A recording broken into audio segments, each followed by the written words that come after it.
जा रही हैं, वो रोड्स पे चल भी रही हैं, वो डर भी रही हैं, वहाँ पे लोग देख भी रहे हैं कि एक खातून 2 बच्चियों को लेके जा रही है। मतलब वो इतनी चीज़ रात को। इतनी रात को, और वो मैं ज़्यादा बड़ी नहीं थी, आई थिंक 7-8 साल की थी, लेकिन वो चीज़ मेरे दिमाग है से ना, नहीं वो निकलती ईद के कि ऊपर चांद रात का कोई किस्सा है, जो कपड़े शपड़े आपको चाहिए थे और नहीं मिल पा रहे थे। ओह! वो तो बहुत बचपन की बात है। अच्छा, ओके। तो ये तो एक बहुत ही खूबसूरत मेरी मेमोरी है मेरी अम्मी के साथ। आई रिमेंबर मैं और मेरी बहन, हम में 1 साल का डिफरेंस है। तो चाँद रात हो गई थी, हम बैठे हुए थे और हम लोग ना रूम में थे और वो अम्मी ढूँढ रही, बच्चे कहाँ चले गए, कहाँ चले गए? तो वो आके देखती हूँ, ब्लैंकेट उठाती हूँ, दोनों रो रहे हैं। तो क्या हुआ कि वो एक्चुअली हमारे ईद के कपड़े समहाउ आ नहीं सके, तो क्या अब्बू जो है वो बहुत बिज़ी रहते थे बचपन में, उनकी जॉब टाइमिंग्स ऐसे थे, तो वो एक एक हफ़्ता नहीं आ पाते थे। तो इवेंचुअली वो आई। वो अम्मी मेरी बहुत ही जैसे एक बहुत ही शाय वुमन है, उन वो ज़िंदगी में कभी बाहर नहीं निकली, किसी से बात नहीं, बहुत इंट्रोवर्ट पर्सनालिटी टाइप आप समझ लें। तो अगर वो डोर खोलने भी जाती है ना, तो वो डर जाती हैं कि पता नहीं कोई आ ना जाए उस तरह से। तो उन्होंने उस दिन देखा, उन्होंने कहा रात के कोई सुबह के 3 बज रहे थे, सुबह ईद थी, उन्होंने कहा चलो उठो, मैं तुम लोग को लेके चलती हूँ।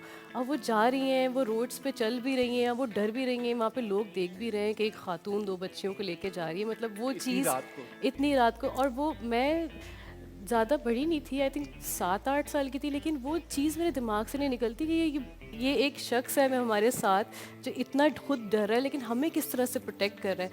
उस दिन जो मुझे है ना, सही एक जो होता है ना वुमेन ऑफ स्ट्रेंथ की एक पहचान हुई कि औरत अगर चाहे तो वो क्या नहीं कर सकती, मतलब कैसे अपना आप को बदल नहीं सकती अपने बच्चों के लिए, अपनी फैमिली के लिए। तो मैंने कहा कि बस ये मेरी माँ है जिसके लिए अब मुझे पूरी ज़िंदगी लगानी है।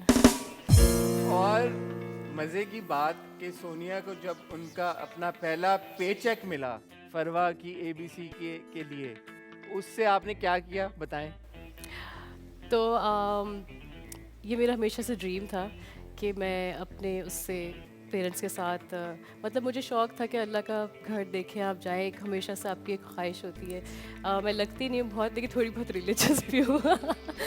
तो मैंने सोचा था कि अम्मी अब्बू के साथ जाऊँ। तो जब मैं गई हूँ, मैं उनको सामने लेके गई, उनको यकीन नहीं आया इस बात से। मतलब ये आई थिंक वो मोमेंट्स है कि शायद अगर मैं, मुझे ये लगता है कि अगर कल मैं यहाँ पर ना भी मौजूद हूँ इस दुनिया में, तो मुझे लगता है कि शायद मैं वो सारी जो मैं सोचती थी कि ये मुझे देखना है इनके चेहरों पे, वो मिल चुका है मुझे। तो अपने अपने पहले पे चेक से सोनिया ने अपने पेरेंट्स को उम्रा कराया यार। ये कितनी कितनी कितनी अच्छी बेटी हैं आप सोनिया। 10। कितनी कितनी क्यूट, कितनी मतलब खुशी की बात है। ये जो जर्नी आपकी रही है तब से लेके अब तक एक्ट्रेस बनने तक, सबसे ज्यादा आपको किसने सपोर्ट किया है इसमें?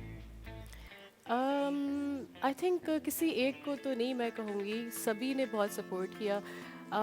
मेरी अम्मी ने तो हमेशा ही सपोर्ट किया, लेकिन मेरे फ़ादर ने भी मुझे बहुत ज़्यादा सपोर्ट किया, क्योंकि अक्सर ये होता है कि आपको अपने फ़ादर की तरफ से याद है कि ओ यहाँ ये है कि वो बहुत प्रोटेक्टिव रहते थे, कि हर जगह जाके वो कहते थे कहाँ जा रही हो, कब आओगी, और ये वाली चीज़ें वो जो कि होना भी चाहिए, क्योंकि फिर ऑब्वियसली बच्चे बिगड़ जाते हैं। लेकिन ये है कि कभी उन्होंने ये नहीं कहा कि नहीं ये लड़कियां ये नहीं कर सकती।